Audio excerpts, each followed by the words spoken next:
What's up, guys? It's your boy ChasmRift here, and today we got Press Start Podcast Week 5 with your boy Big A. What's up, guys? We're back for the fifth week. Yeah, and a lot of interesting things have happened all over the world of gaming. Every week it seems like we try to stop talking about Dragon Ball, but we can't. Recently, Bandai just released the Xenoverse 2 update, and Big A, I think you really want to talk about this based on your enthusiasm prior. What's the synopsis for this update, and why are you so hyped for it? Man, I'm definitely super hyped for this update because number one, it has a bunch of cool shit in it, and number two, it's free, even though Xenoverse 2 was released such a long time ago. So yeah, we have things such as more customization for your characters, more moves, more characters, both for the Hero Coliseum and I believe just regular characters too, and probably my personal favorite, the cross ultimate moves, so you can play with your buddies and use the ultimate move together. So that's fucking amazing. Yeah, I like it. They also have the infinite, what's it called? The infinite timeline or infinite history update that just came out recently as well. Where for about $17, it just came out on February 28th. So if you guys are interested in it, you should get it. I recommend it actually. That you could get more characters, you can unlock new abilities such as Super Saiyan Blue for your created character, and they have a much more expansive story to go with the Xenoverse 2 name, along with Parallel Quest, which, let's be honest, you loved in your Parallel Quest, Big A. Oh yeah, and then I also saw the whoever I believe the trainer is, you can do more stuff with them. So yeah, that's also awesome too. Yeah. For Super Saiyan Blue, it's really interesting. For a lot of you guys who are wondering, the criteria for this one, I had to find this out third party. I just recently found it out. You need to have level 90 character, and you gotta have like max training friendship with Whis, and then you can get Super Saiyan Blue. The downside to it is it's a major stamina drain. So if any of you are playing on the Switch or the Xbox, PlayStation, I don't know, PC has it, they probably do. Versions, well, actually y'all do have it. Versions of this game, you're gonna have to deal with that.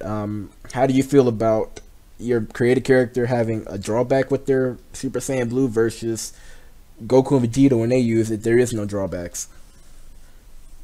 I mean, I feel like it makes sense because it's kind of like the fact that they're having you train with Whis, it's kind of like you just unlocked Super Saiyan Blue. So yeah, it makes sense that your stamina wouldn't be drained. It's not you're like perfect Super Saiyan Blue as we see in the anime. I feel sorry for the people that are only like level 60 because I'm already like level 85 or 86. So that's gonna suck. But for me, I definitely see it as being worth it. I have no clue what my level is in this game, but after this tournament, which you guys should wish me luck because I think the time this episode dropped, it is gonna be Saturday, and Saturday at 7 p.m. Central, I will be in the Dragon Ball FighterZ tournament. But yeah, so wish me luck there. But after the tournament, I'm gonna be down to playing some Xenoverse 2 to check out this new update. I agree with you there that we are training with Whis for just getting it. It's just a little weird that there's a drawback for us, but then they got Limit Burst, which is also in the update, and it seemed like Limit Burst, for what it's worth, is going to be a lot more useful than the Super Saiyan Blue. Oh yeah, that's super cool too. I definitely forgot about Limit Burst. I'm not sure exactly what that is. Is that like the fighters? The what's it called? Oh man, I forgot what it's called. The Red Aura. Yeah, it was. It was like with Limit Burst, you can use it on your different characters. Within you can use it on different characters, like not just bounded to your character. You can use it like on Broly, like in the trailer they have for it. If you look at the update trailer, you can use it on Frieza, hell, even Yamcha. And what it does is it gives you added strength and speed. I want to say that the drawback is you lose stamina or key gauges. I forget what the exact drawback is, but it's a really good ability. Wait, actually, I think it increases it for you. The only caveat, as the article said, was that you can only use it once per battle.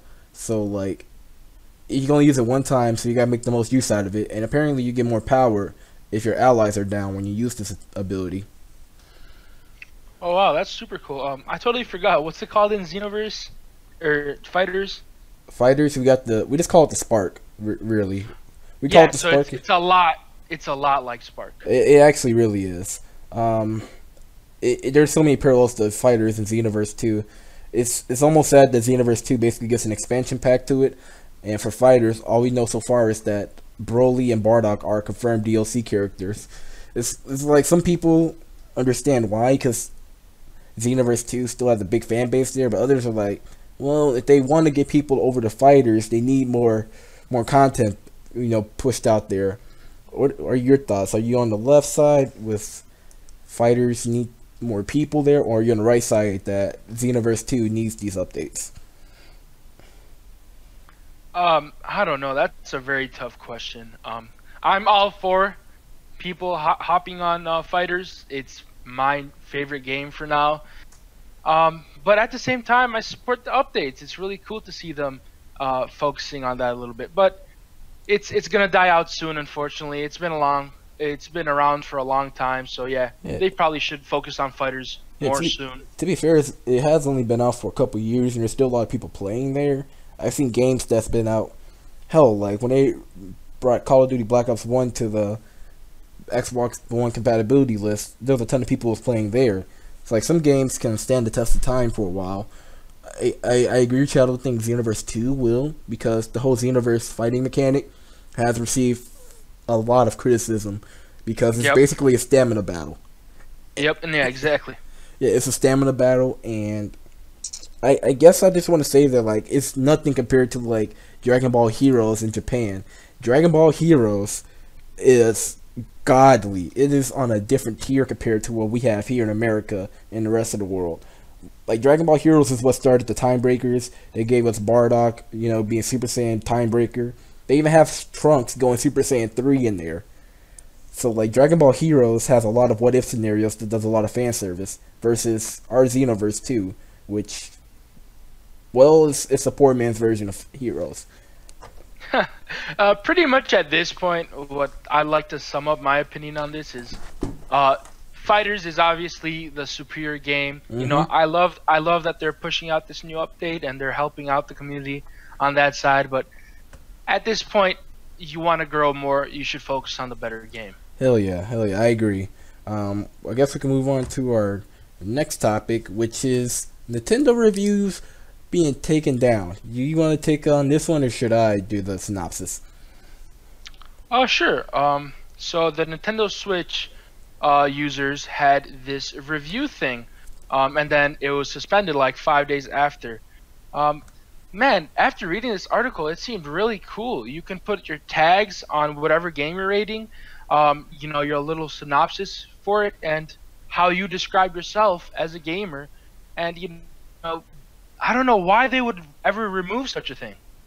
Yeah, when I first read the article title, like the headlines for it, I was first thinking that, oh god, it probably got a lot of flack. And then when I read the first few sentences that said in a Polygon article that, it was taken out the moment Reddit users first noticed the capability, I was like, oh god, Reddit did a Reddit thing.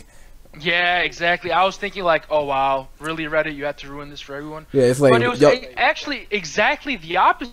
Everyone was being super supportive. Yeah, I was thinking that Reddit was about to pull off an EA real quick and like downvote the hell out of this, or roast all the little Nintendo fanboys for liking a game more than it probably should. But yeah, you're right. Like, it was weird that they took it down. On one hand, it seemed like they took it down because it seemed like they were getting a lot of negative reviews. But on the other hand, people brought up the question of, did they take it down for maintenance, or did they take it down for it not working the proper way they wanted it to? And since we're living in an age of day one patches and companies having to issue out apologies for broken mechanics, do you feel like they took it down for negativity, or they took it down because it was just released too early? I think it was released too early. The fact that they even told us that they were getting such positive reviews, and then in the last paragraph of the article, a lot of people mentioned that, they just wanted to fix it and completely remove it so nobody has any bugs or anything like that. Yeah, it's definitely that. It can't be like people being negative. I want to say that it is that, because from what I'm looking at the picture right now, it looks very clean. It actually gives you like different topics you want to click for it to to explain your experience with the game. But on the other hand, like, this is not me being cynical, but I have seen companies in the past say like, oh yeah, we have taken the feedback of our community and people were so enthusiastic about what we did, and it's like, no, just stop lying. Like, when EA did their loot crates for Battlefront 2, they said that they were doing it because the community wanted, you know, the microtransactions. And when like Activision made domination, like the kills you get in domination be worth 50 points instead of 100, they said that they did a survey and more people wanted 50 points for their kills instead of 100. It's like, no, you think we're stupid? That makes no sense. You get what you following me, bro? Like, wow, yeah. Would they really pull something like that though? Because I feel like I don't know, Reddit's reputation supersedes it. You know, like as soon as you hear Reddit, you're like, oh shit, you know. I mean, so the fact that they would Reddit isn't. I have to say this: Reddit isn't the best place in the world. Like, you go there if you want to have like dedicated community feedback on certain things. Like, if I wanted to find out something about Pokemon Go, for example, I could either check the Pokemon Go dedicated websites, or I could check on Reddit because some people probably took the time to do XYZ steps in the game. But I have seen Reddit at their worst times as well. I don't think Nintendo would do it for this case, but I have been on this platform for a long time. Like, this channel is about almost 4 years old, believe it or not. And when I first started out on YouTube, they tried to do something called the Creators Program for Nintendo. And Nintendo basically, they said that, yeah, you can be partners with us, but we got to monitor all your videos before we can give it clearance to be out there in the YouTube world.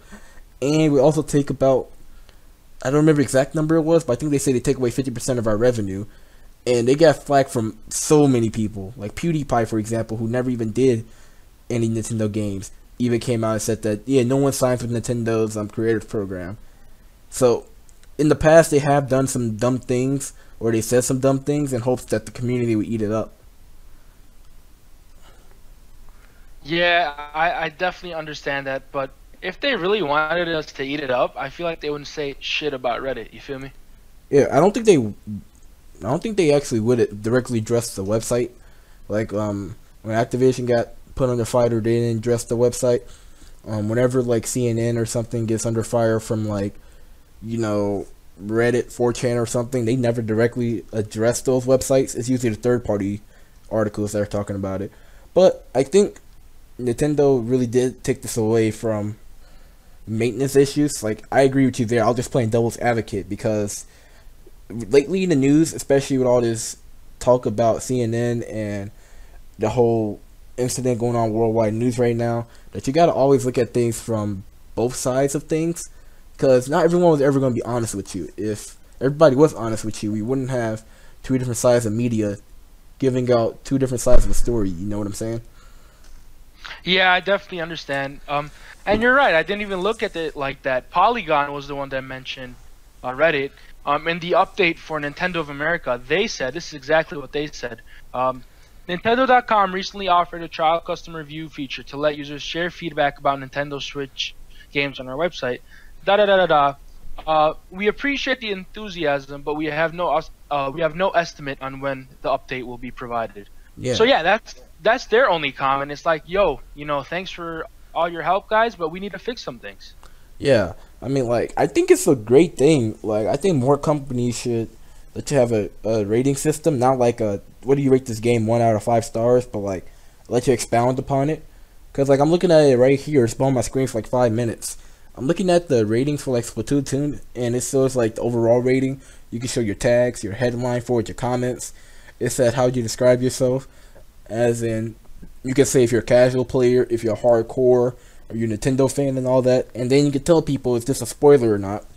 And I think that's very keen on it because they're very aware of what people are. You know, some companies and some games will mix in the crowd of casuals and hardcores, kids and adults, and, you know, mash them all up into one pile and then make an assumption on this is what the typical gamer is, instead of, you know, categorizing everybody. And same for the spoilers, because some people hate to be spoiled, and I hate it when people give a review and the review says, oh yeah, in this game of Star Wars Battlefront 45, Han Solo, you know, drives his Millennium Falcon into the desert and blows up half a planet. Like, you're like, bro, that's a major spoiler, you know? Yeah, like really, guys. And yeah, I definitely love these tags, and I definitely like. Well, I'm assuming that if you wanted to filter what reviews you get, you can do that, so you don't get those spoilers. Yeah, I think well, I don't have a Switch personally, so I can't identify this. And since it's only been out for 5 days, I doubt any of my friends got to try it out. But yeah, I agree with you there. I think you could like filter it out based on these criterias. I mean, of course, you don't want to filter it to where like you only see the top tier reviews and you don't see anything bad about the game. Like if everybody just so happen to praise the game for its stunning graphics and sound, but then there's reviews that give it like a 2 or 3 star rating that says there's a ton of bugs in the game. I hope they don't allow you to over filter it to where you only see the 5 star reviews and you ignore all the negative ones. Oh yeah, that's so true. But I personally would just like to see, the no spoiler reviews from gamers, no parents and no Nintendo fans, because they would probably be biased. Oh yeah, for sure. Um, I mean I think it's fine if you have a Nintendo fan when like this is Nintendo IP. I think that's fine to a certain degree, but it is interesting to hear from a non-Nintendo fan who just so happened to buy a Nintendo game because of the popularity behind it. It's gonna be an interesting future for sure. You ready to move on to the next topic? Yeah, let's do it. All right, this is probably my favorite topic within the series so far. Pokemon fans share their favorite gaming moments. Oh yeah, we forgot to do the question of the day, Big A. Oh, super sorry about that. All right, so this is super related to this topic. So Pokemon Day was on February 27th, so either 2, 3, 4 days ago, depending on when you're watching this. So the question of the day today is, what is your guys' favorite Pokemon moment? Put it in the comments below. Yeah, he's right. This article that we're going over was basically by comicbook.com, and Nintendo of America actually sent out a tweet saying Happy Pokemon Day. Pokemon Red version and Blue version launched in Japan today, way back in 1996. Man, I feel old. To celebrate, we're asking everyone to share their favorite moment from the Pokemon video game series. Let us know by using the hashtag Pokemon Day. We may retweet you, and then they leave a little like mini URL link. Some of the responses were incredible. One guy said that his favorite moment was when he ran into Mewtwo after beating the game. Another person said that their favorite moment, which is really weird, is that their little sibling who can read caught a Rattata for them. And then they realized their sibling caught a Rattata in a Master Ball. Yeah, I wouldn't have a sibling at that point. I wouldn't have a sibling at that point. Yeah, at that point, bro, I'd fucking send his ass to the nether realm. Yeah. Another one said that they bought Pokemon Diamond back in '07 when they were 8 years old. I could definitely relate with that one. And that was the first game they played. They beat the Elite Four and they haven't reset it, which is really, really incredible. Another person said that they would stand by the gates in black and white and listen to the music there. And they said Black and White 2 is the best soundtrack. I kind of agree with them there. Yeah, obviously, bro. That's a good-ass soundtrack. Yeah, if you never played Gen 5, you're missing out, peoples. And then another person said that their favorite moment is Youngster Joey. Oh, God, you gotta love memes. Get the fuck out. Yeah, it's so true. No, honestly, like, there's so many good memes in the community. And, like, I understand where they're coming from. You got the Youngster Joey meme. You got the My Rattata's top percentage Rattata.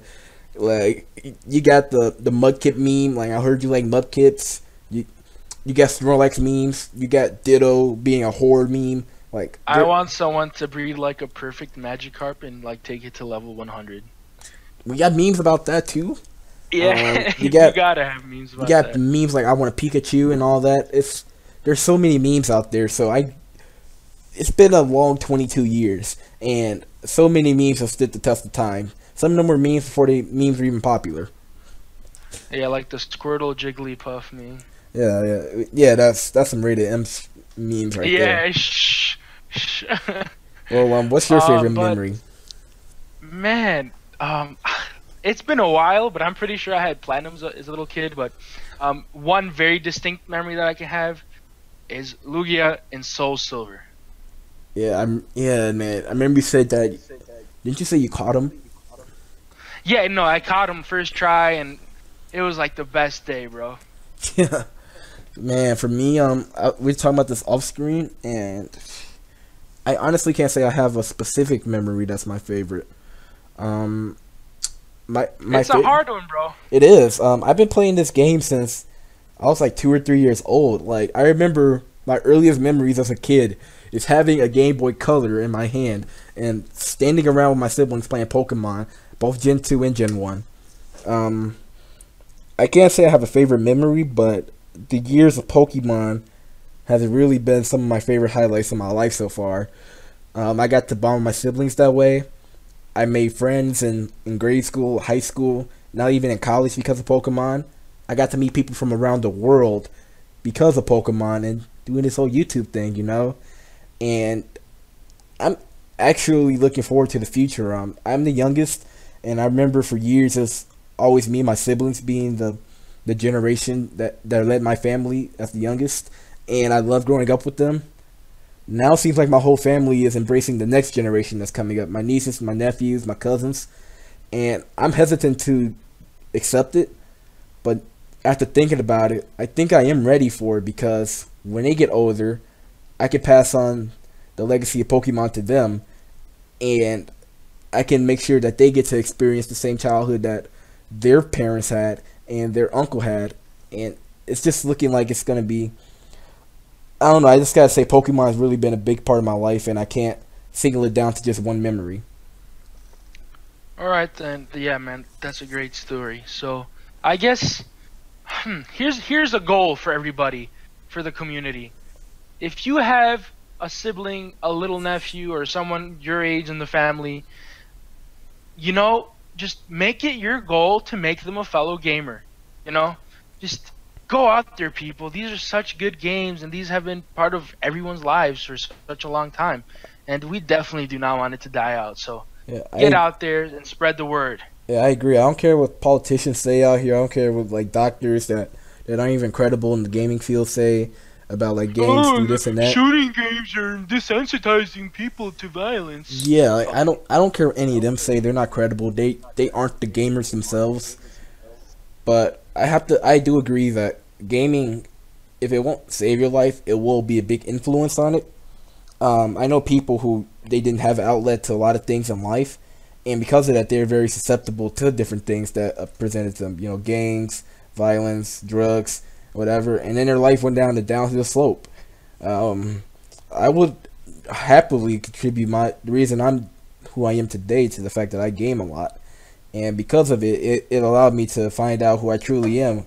Because once you get lost in that world of fantasy and role playing and adventure, you realize that hey, you know, maybe even though this is a world of fiction, this is still a world that you can find in your own real life. You know, going out on adventures with friends, you know, having your own tales of journeys, you know, maybe even daydreaming in class and thinking about your own future being bright. Like, games allow you to be that creative and look at the upside of things.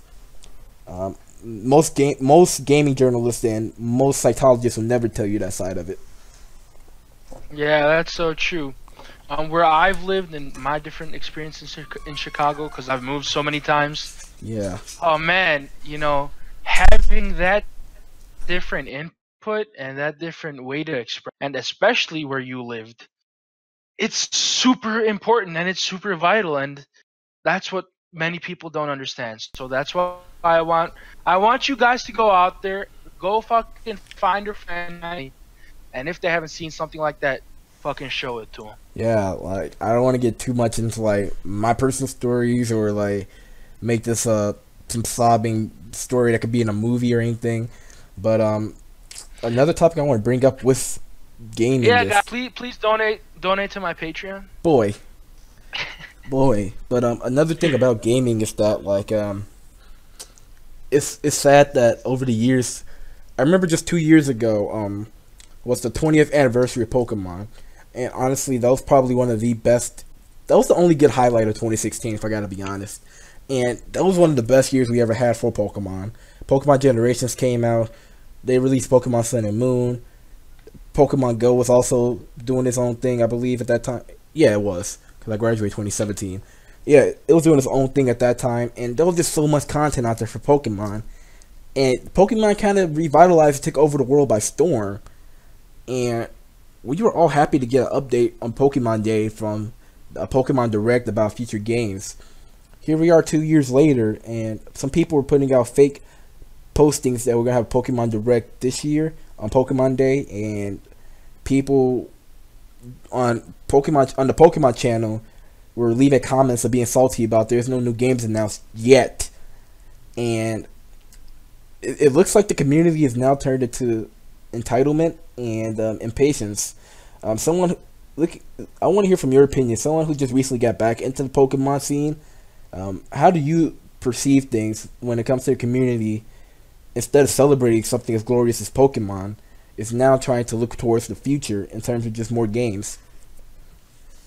Yeah, man, listen up. If you're one of these people, this time is the time to rejoice and look back at all the fucking great moments we've had at Pokemon. Not to be a little selfish bastard and be like, oh, when's the next Pokemon game coming out? Oh, give me this, give me that. No, man. No, man. That's not how this shit works. Little pieces of shit. Wow, that was a nice little rant. That's how it is, man. That's fucking I didn't even know about this until you told me about it. That's messed up, bro. Yes, and don't worry, people. I'm not trying to feed him propaganda or anything. I'm just showing him like what's happening at the community. Like I could, if you checked out like their Pokemon Day video talking about what to do on Pokemon Day, literally the top 10 comments are either people telling everyone calm down, there's always E3 or Nintendo Direct, or you got people saying where's our Pokemon games at. So it's like it's literally out there. It's not hard to find it, people. As for my perspective of it, I think it's a really sad day and time where instead of celebrating something as glorious as the Pokemon series and Pokemon Day itself, we're turning this into a day of we're supposed to get a new announcement for video games. And unfortunately, it seems like people lose sight of what makes a good game. Like, if games are easy to make within a year, then I think more companies would have games that would be amazing without any bugs. Like, you see indie games come out within a year, but that's because they have their own personal time and they got their own quota to meet. They don't have a AAA developer telling them what to do, and they aren't making games that look as gorgeous as the Pokemon games.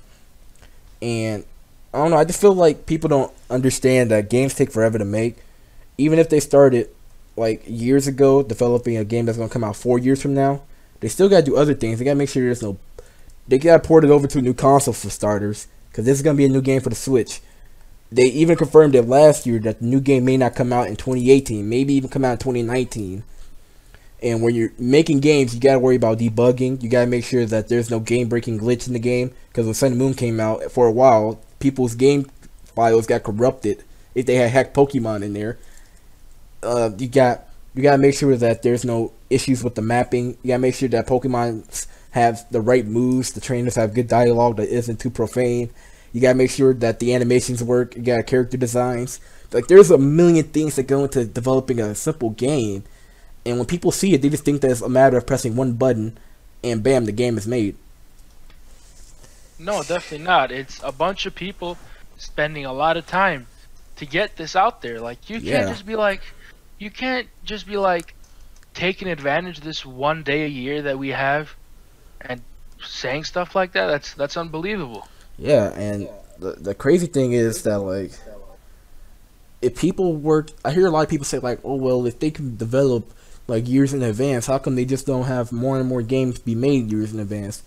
And on one hand, I hear them, because in theory it'll work like that, but on the second hand, it hurts the games, that the quality of the games. Because if, let's say for example, Pokemon Red and Blue was made, and before they even released Red and Blue, they're working on Yellow and then Gold and Silver.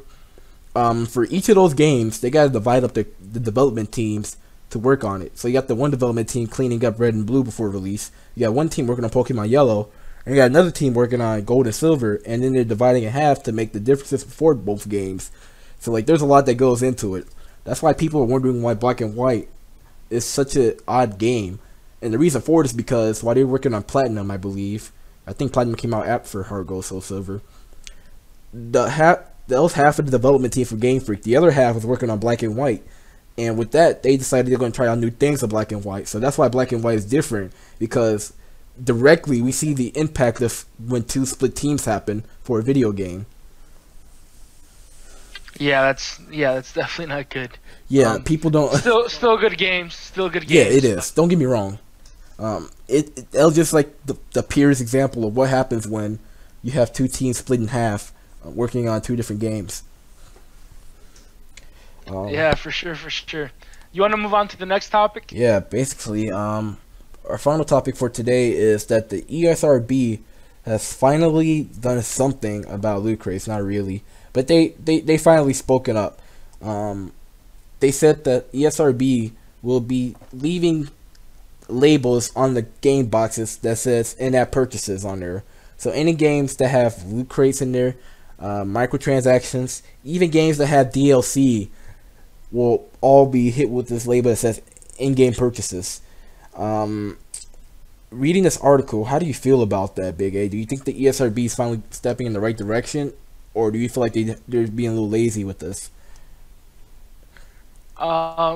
I am not too sure, but I know that in their press release, Slaveless says in-app purchases, and includes everything. It includes item packs, loot boxes, mystery awards, any virtual currency or music, your subscriptions for whatever reason, season passes, upgrades, everything. So that's pretty cool. That's very informative, I think, but I'm sure they could have done more. They really could have. They could have just outright listed on the games that like, hey, this is like a rated. I forgot what the rating is. I think it's like, I forgot what the exact rating is. I think it's like AR or something. Where like kids who are under the age of 18 or 21, I forget which one, cannot buy this game at all because of the ESRB rating on it. Kind of like how GameStop, if you got a rated M game, you gotta have a parent with you to buy it if you're under the age of 18. I think this is actually a bad thing they done because it doesn't solve the problem of microtransactions. Because a lot of parents, hell, I love my mom, but sometimes I'll take her into the store with me and we'll buy a rated M game. And the reason she'll buy me the rated M game when I was back as like 14 or 15 is because the GameStop clerk will tell her that like, oh, they put the rated M on here because it's Assassin's Creed. There's gonna be like paintings that have like nudity in there or whatever. That's why they put the rated M in there. And that was not true at all. The reason that they put the rated M game in there is because it was a gory game with a lot of killing. So employees can still. I feel so betrayed by my local GameStop guys. Then why they don't do that for you? Nah, they're like, all right. When I was first trying to buy GTA 4 when I was little, they went up to my mom. They're like, all right, so you got drugs in here, you got killing in here, you got all this fucking shit. What? And my mom fucking looked at me. Fucking bogus ass GameStop. Well, and then when I went to sell it back, like a couple years later, they only gave me fucking 2 cents. Wow. I mean, on one hand, they did their job of informing the customer what they're purchasing. Instead of telling them that, yeah, this game's gonna be completely fine, it's so safe, and there's nothing wrong with it. But like, for example, Modern Warfare 2, like I know people who actually bought the game because the GameStop told them that, yeah, this game's completely fine. But then there's a mission where you literally go to an airport and you commit a terrorist attack of killing innocent civilians in that game. So they have to. After seeing that mission and seeing the backlash from the world, they kind of have to be honest with us about what's in the games because they don't want kids to see a terrorist attack in their video games. But my point with it is that like a lot of pretty much every game nowadays falls in this category, even single player games. It's like if the game has like a downloadable content section, had their own store in it, it's gonna be slapped the same label. So like if parents were to even read the labels, which they don't do, and they saw that it says this game has in-app purchases, either they're gonna say, oh, well, I mean, I'm not gonna let little Timmy buy this $40 expansion pack. He can still buy the game, or they'll be like, oh God, these companies want more money. Absolutely not. I will not buy Timmy this product. And little do they know, all the games will now have that label on it for the most part. Yeah, that's crazy. Yeah, hell, I think the new Switch game for Pokemon, because the Nintendo Switch is more online friendly than the 3DS, they may have it to where like you could buy downloadable content in the store. So maybe the Pokemon games on the Switch will get hit with this in-app label. So this doesn't solve things. I'll be surprised. Yeah, I'll be surprised if there's a main title that does not have that rating. Yeah, like every game in some form or fashion nowadays, because it's a world of technology. Like I hardly know people who don't have access to the internet anyway. So companies notice, and that's how they do their updates. That's how they add in new content. Like for example, the Algan Palkia code I gave you guys in the Discord server, which if you're not in there, you should probably join it. The link is down below, people. I gave you that Discord. I gave you that code on the Discord, and you were able to get the Algan Palkia in that game. Now imagine if the Pokemon company was like, you know what, we're gonna start allowing you guys to directly buy stuff. So if you don't want to grind for hours to get rare candies or bottle caps in the game, you could pay $1 and we'll give you like 2 or 3 of them. Like if they do that, they make it slap with the in-app purchases on the labels of this game, and it's not like it's pay to win if you buy rare candies or bottle caps. Damn, that's expensive. A fucking $1 for 2? I mean, for like 2 bottle caps, I'd say that's probably worth it. Because if you got like 2 golden bottle caps, if you get 2 Pokemon level 100, bam, you got yourself a perfect Pokemon IV wise. So I say it's worth it if you're that lazy to grind it out or breed. But it was just a hypothetical, you know. I doubt they will ever charge us, but if they did, I could see it be that model. Yeah, I got you, but what do you think? What else could they have done? I mean, they should have, like I said, they should just outright put it as that one rating. I think it's ER or something, or AR, where like the rating says that like no matter what circumstances, people were under the age of like 18 or 21. I forget. I could just look it up right now. But the bottom line is, people are under this certain age by no stretch of the imagination should be able to buy this game. Like, so just way more strict with and straightforward with people. Yeah, the reason for this is because like there's politicians and there's companies. They're just rated A, as in you gotta be above the age of 18 to buy this game. And the reason for that is because like politicians, companies themselves, and the community, like all 3 phases of this, even companies that are partners with gaming developers, have condemned microtransactions for what they are. Like we talked about this last week with the whole EA debacle and how Disney even condemned them for trying to overprice people for content. It's even considered gambling in some states because loot crates, like for example, when we're playing World War II and they give us like a supply drop, you could get it's completely random. There is no guarantee what you're gonna get in there. Sometimes you may get it and you get like 3 pistol grips, and with your pistol grips, you can't even use them. You know, like yeah, you can have them on your gun, but you can't see it because your hand is over the grip of the gun. So like, imagine if someone paid $1 for a supply drop and knows that they got in there a useless supply drop. That is, yeah, that's bogus. Yeah, that's the equivalent of going to a casino. You're playing a game at the casino, and the odds are so stacked against you that you basically lost out your money because some of the machines are rigged. Wow. Okay, yeah, that's a very unique way of looking at that. Yeah, that's how pretty much everyone's looking at it to the most part. Like, people are fine with games like Fortnite, for example, which they allow you to buy things like emotes for your characters, certain cosmetics, because like they'll tell you, all right, if you want to buy this shirt, same for like Pokemon Go, if you want to buy this shirt or something, you have to spend this amount of coins, which may be $1 equivalent, and it's like you're guaranteed to get it. But like with supply drops and loot crates and all this, you can pay money for it, and it's so random that you could buy a loot crate or loot crates worth $20, and you may only get like 1 or 2 good items out of the $20 worth of supply drops you just opened. And that'll just keep some people to buy more and more. Yeah, and the thing is, like Activision, during their quarterly earnings of last year, they said that over half the revenue they made off of World War II and their other games came off of microtransactions. So like, how is it that people who paid $60 for a game, like how did that not equate to most of your earnings, but the in-app purchases for the game did? That's crazy. Like the actual game, bro, and versus the in-app purchases. That's crazy. Yeah, and the thing is, people would do it. Like with Battlefront 2, like they was hoping that they could. Reportedly, they spent about a couple $2 billion for making Battlefront 2. I call BS on that, but they were hoping that they could be reimbursed and then make a profit off of it, because you know it will cost them, because they're hoping that people will buy microtransactions in the game. In fact, I'm about to bust up the calculator on that. Let's say $2 billion divided by 60. Let's figure it out. Okay, yeah, that looks right. 2 billion divided by $60. That is, they'll need 33 million people to buy the game. Do you expect Battlefront 2 to have 33 million concurrent users? Nope. And do you expect them to even turn for profit if they hit that 33 in the 330,333?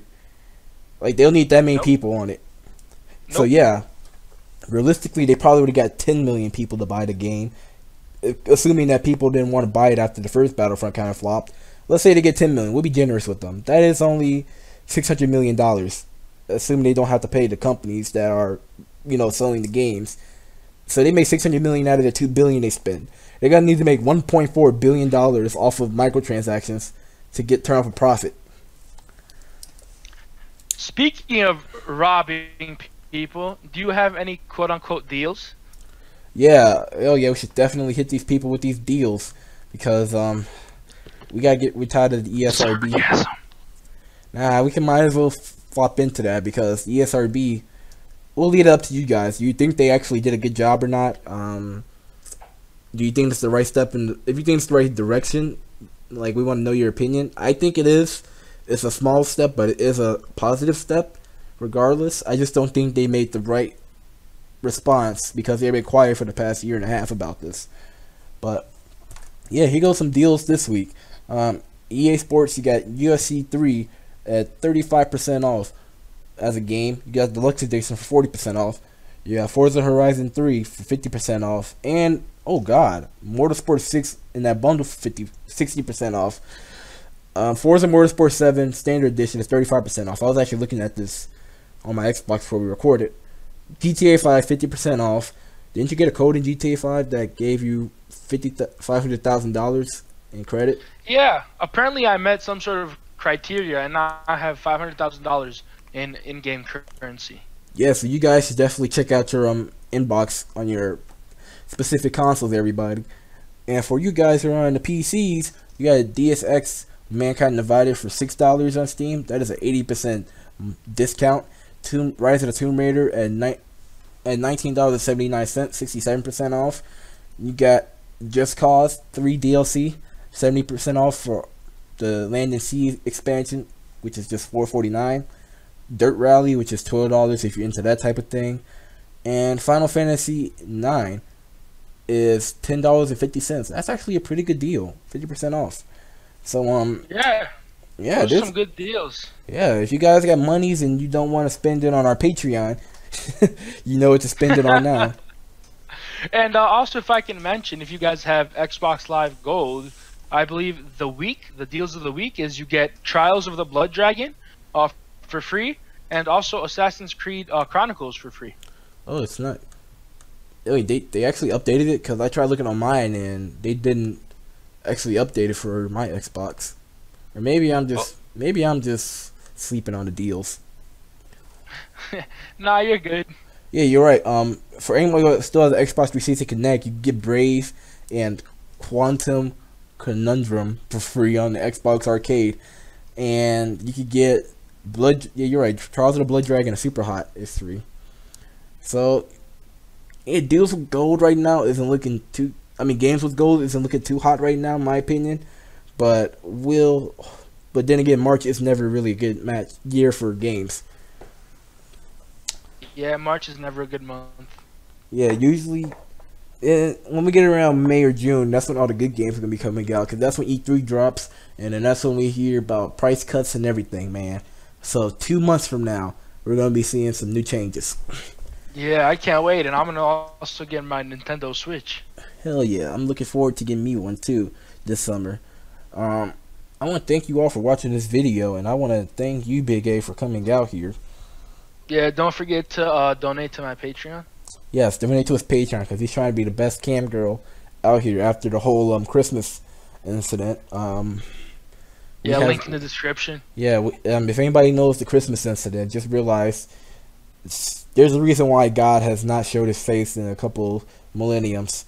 It's things like that. But if you're new here, be sure to leave a like down below, and also a subscription would be appreciated. And again, people, if you're trying to get in on this podcast action, or you just want to have a cool community to be with, check out the Discord link down below. I am almost done breeding my Pokemon teams, so as a reward to people who are in the server, I will be issuing out my first battle challenge there when the team is ready. So if you guys want to be a Wi-Fi battle star coming up soon, be sure to hit us up there. Other than that, I think we're done here. You got anything else you want to say, Big A? Oh yeah, for me and probably from everyone in the community, good luck with the Fighters tournament. Oh, thanks, man. Thanks. It's gonna be a fun one, and I think I am ready for it. I got a lot of training in, and we'll see what happens. I'm gonna represent the ChasmRift brand in the community well. But other than that, I guess I gotta say this. If you guys are a fan of the Dragon Ball Super reviews, or you at least noticed I upload those, basically within the next week we're gonna find out our final episode of Super, and that time slot is gonna be open. I am debating on moving the podcast over to a Sunday upload, because I think Sunday is more of a mellow day than Saturday. I think you guys would rather watch a podcast on a Sunday than a Saturday. So be sure to look out for that, and if that does happen, don't be surprised if you don't see, week 7 or 8 of the podcast being uploaded on Saturday. Other than that, I think that's it. You got anything you want to say about that new update? Nah, man. I'm just unfortunate that it's ending, but the podcast will continue. Yeah, the podcast will be a successor. Yeah, we should get out of here. We should get out of here. This is just adding more time for me to record on the Emerald Let's Play. The gates for all are open, guys, and I guess I gotta go close them. So, bye.